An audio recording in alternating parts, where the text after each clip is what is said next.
के माध्यम से मैं आप लोगों को बताना चाहता हूं कि 27 जुलाई को आपके चंदौली के पॉलिटेक्निक कॉलेज में सृष्टि के पहले राजा महाराजा दक्ष प्रजापति, जो ब्रह्मा जी के 7वें मानस पुत्र थे, भगवान शंकर जी के ससुर थे, हमारे इष्ट देव आराध्य, जिन्होंने पूरे सृष्टि पर शासन किया, लेकिन सामंती व्यवस्था के लोगों ने हमारे इस इष्ट देव आराध्य के इतिहास को लिखने का काम नहीं किया और इसी खोए हुए गौरव को, इसी खोए हुए इतिहास को, इसी खोए हुए सम्मान को आज प्राप्त करने के लिए माननीय श्री प्रेमचंद प्रजापति जी के नेतृत्व में ये जो भागीदारी पार्टी बनाई गई है, इस भागीदारी पार्टी के माध्यम से हम अपने लोगों का खोया हुआ इतिहास, खोया हुआ गौरव, खोया हुआ सम्मान दिलाने के लिए महाराजा दक्ष प्रजापति जी की जयंती के उपलक्ष्य में 27 जुलाई को जन अधिकार संकल्प महारैली करने जा रहे हैं। और इस रैली के माध्यम से हम केवल चंदौली उत्तर प्रदेश नहीं, हम पूरी देश की राजनीति को ये बताना चाहते हैं कि जो हम लोगों का खोया हुआ इतिहास है, जो खोया हुआ सम्मान है, जो वंचित, शोषित, अति पिछड़े, अति दलित हैं, जो आजादी के 79 वर्ष से अपने अधिकारों से वंचित हैं, हम उनके अधिकार को दिलाना चाहते हैं और उसी को लेकर हम तैयारी कर रहे हैं। इस कार्यक्रम के मुख्य अतिथि उत्तर प्रदेश सरकार के कैबिनेट मंत्री सुहेल देव भारतीय समाज पार्टी के राष्ट्रीय अध्यक्ष माननीय श्री ओम प्रकाश राजभर जी होंगे और इस कार्यक्रम की अध्यक्षता भागीदारी पार्टी के राष्ट्रीय अध्यक्ष माननीय श्री प्रेमचंद प्रजापति जी करेंगे। ये भागीदारी पार्टी की बहुत बड़ी रैली है और हम आप लोगों को आमंत्रित करना भी चाहेंगे कि 27 जुलाई को आप कहीं भी रहिए, लेकिन 27 जुलाई को समय जरूर दीजिए। क्या ये विधानसभा का आगाज माना जाए? देखिए, विधानसभा का आगाज तो हम पश्चिमी उत्तर प्रदेश के मुजफ्फरनगर के खतौली विधानसभा से कर चुका हूं। हमने रैली किया था 17 फरवरी को, कम से कम 20,000 की संख्या थी और इस बार हमने मन बनाया है कि अगर हमको किसी की जरूरत पड़ती है, लोगों को लगता है कि नहीं भागीदारी पार्टी के पास ताकत है, इनके समाज की वोट है, तो अगर मुझे साथ लेते हैं तो ठीक है और नहीं लेते हैं तो हम पूर्वांचल में 125 सीटों पर मजबूती के साथ चुनाव लड़ेंगे। आपकी पार्टी का रजिस्ट्रेशन कब, किस सन में हुआ? पार्टी हमारी 2021 की बनी हुई है। 2024 के लोकसभा चुनाव में हमने उत्तर प्रदेश में 22 सीटों पर चुनाव लड़ाया, बिहार में 40 में से 12 सीटों पर चुनाव लड़ाया, झारखंड में 14 में से 10 सीटों पर चुनाव लड़ाया। अभी आपने देखा, अच्छा, मध्य प्रदेश में 1 दर्जन सीट पर चुनाव लड़ाया। अभी बिहार में जो विधानसभा चुनाव हुआ था, हमने 27 सीटों पर विधानसभा चुनाव लड़ाया है और 8 सीटों पर हमने आरजेडी लालू प्रसाद यादव, जिसने पूरे बिहार को 4 बार चलाया, 8 सीटों पर हराने का काम किया। जीते तो नहीं, लेकिन हमने जीतने भी नहीं दिया। जितने वोट से हारे हैं उससे ज्यादा वोट हमने काट लिया। आपके बगल में चैनपुर है ना, 5,500 वोट हमने लीड किया है, क्योंकि जिस दिन आप हराने वाला बन जाओगे, आपकी जीत की शुरुआत उसी दिन हो जाएगी।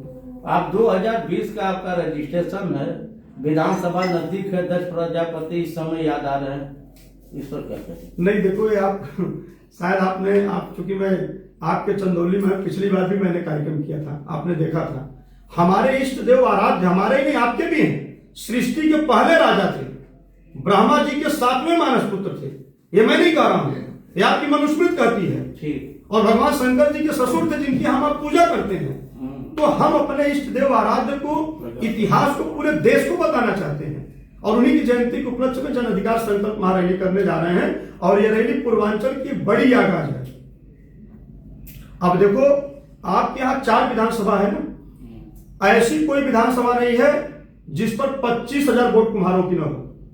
25,000, 26,000, 28,000, 32,000, 38,000 तक वोट अकेले कुम्हारों की है, लेकिन हमारे वोट की कोई गणना नहीं है। ये सपा, बसपा, कांग्रेस, ये सब हमारी वोट ले लेते हैं और वोट लेकर कहते हैं कि भैया ये तो कुल यादवों की वोट है। इसीलिए तो मैं कहता हूं, ये जो श्री अखिलेश यादव जी जो पीडीए बनाए हैं, ये पीडीए ही इनको 27 में पीट देगा, क्योंकि जिस ढर्रे पर इनके लोग चल रहे हैं, जिस तरीके से उत्तर प्रदेश में आए दिन जाति जुल्म, अत्याचार, उत्पीड़न, लूट, हत्या, बलात्कार कर रहे हैं, जमीनों पर कब्जा कर रहे हैं, आए दिन लोगों के साथ शोषण कर रहे हैं, तो हम तो कह रहे हैं कि जब पीडीए का ही उत्पीड़न आप कर रहे हो तो पीडीए आपको 27 में पीट देगा, मौका नहीं देगा। अब तो कुम्हारों ने मन बना लिया है, 80% कुम्हार आपके चंदौली में भागीदारी पार्टी का डंडा झंडा लेकर निकल पड़ा है। और ये केवल चंदौली नहीं, आप पूर्वांचल के किसी जिले में चले जाओ, आप बुंदेलखंड में चले जाओ, 22.5% आबादी अकेले प्रजापति समाज की है। वहां से 35,000 की शुरुआत होती है। 9 जिले 27 विधानसभा कुम्हारों की खान के नाम से जानी जाती है, लेकिन हमारे वोट की कोई गणना नहीं थी। जब से हमने पार्टी बनाकर घूमना शुरू कर दिया तो ये जान लो कि बोरा भर वोट निकल रही है। और हम तो कहते हैं कि आप बुंदेलखंड में आइए, हम ट्रेलर नहीं है, वहां जगह मैं 2 रैली कर चुका हूं। जंतर मंतर पर छात्रों की पिटाई हुई है, क्या बोलेंगे? देखिए, जो जंतर मंतर पर जो ये पिटाई हुई, देखो छात्रों का धरना बहुत सही दिशा में जा रहा था और मुझे लगता है कि इस लोकतंत्रात्मक व्यवस्था में सबको अपने बातों को रखने का अधिकार है। लेकिन जिस तरीके से स्टूडेंट अपना प्रदर्शन कर रहे थे, उस प्रदर्शन में जो राजनीतिक सत्ता से काफी समय से दूर है, उस सत्ता को पाने के लिए इतने व्याकुल थे कि छात्रों के कंधे पर बंदूक रखकर उन लोगों ने चलाई। धरना में शामिल हुए, चाहे वो समाजवादी पार्टी के नेता हो, कांग्रेस या आम आदमी पार्टी को, एक भी नेता नहीं पीटा गया है।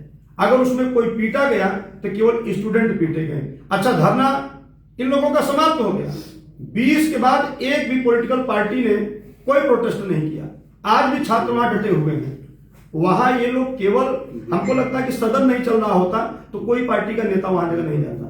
ये लोग केवल छात्रों को पिटवाने के लिए, देश में एक माहौल बनाने के लिए कि नहीं हम भी जो है छात्रों की लड़ाई लड़ रहे हैं। सरकार भाजपा की है, आदेश कौन दिया पुलिस को? देखो, सिंपल सी बात है कि भारतीय जनता पार्टी की सरकार है, और जब कोई वहां अभद्रता करेगा, उग्र प्रदर्शन छात्र नहीं कर रहे थे, जो पॉलिटिकल पार्टी के जो नेता थे, जो छोटे भाई नेता हैं, वो वहां जगह जाकर ये दंगा फैलाने का, हिंसा फैलाने का वहां जगह काम किया, तो स्वाभाविक सी बात है कि दिल्ली पुलिस है तो गृह मंत्री अमित शाह जी हैं, उनके हाथ में पुलिस होती है। उसके बाद इन्होंने राजनीतिक पार्टी के लोग गए नहीं, राजनीतिक पार्टी के लोग आज, उन लोगों का 3 दिन से सोशल मीडिया पे चल रहा था कि 20 तारीख को हम लोग प्रोटेस्ट कर रहे हैं, फिर हम लोग जो है पैदल मार्च करेंगे सदन तक। ये सब प्री प्लानिंग थी, प्लानिंग के तहत काम हुआ है। उसमें बच्चियां भी मार खाई हैं। हाँ, बच्चियां मार खाई। मैंने कहा ना, जो पॉलिटिकल पार्टी के जो लीडर थे, इन लोगों ने वहां हिंसा फैलाने का काम किया। और जब हिंसा फैलाएंगे तो स्वाभाविक फुटेज में पुलिस है, सब चीज है, उनके कपड़े फाड़ रहे हैं, लात मार रहे हैं, तो पॉलिटिकल पार्टी कहां से आ गई वहां? देखिए, मैंने प्रोटेस्ट करने गए थे, मैं फिर कहा, उनकी बात उठा रहे हैं। हाँ, मैं फिर कहा, मजाक कैसे हो? देखिए, सरकार किसी की हो, मैं भाजपा की कोई वकालत नहीं कर रहा हूँ, सरकार किसी की भी हो, अगर हिंसा होगा तो वहां जगह लाठीचार्ज होगी। और वहां जो पॉलिटिकल पार्टी के जो लीडर थे, उन लोगों ने वहां माहौल खराब किया है, छात्र नहीं खराब किए हैं। और छात्रों का तो प्रोटेस्ट अभी भी चल रहा है, छात्र वहां बैठे हुए हैं।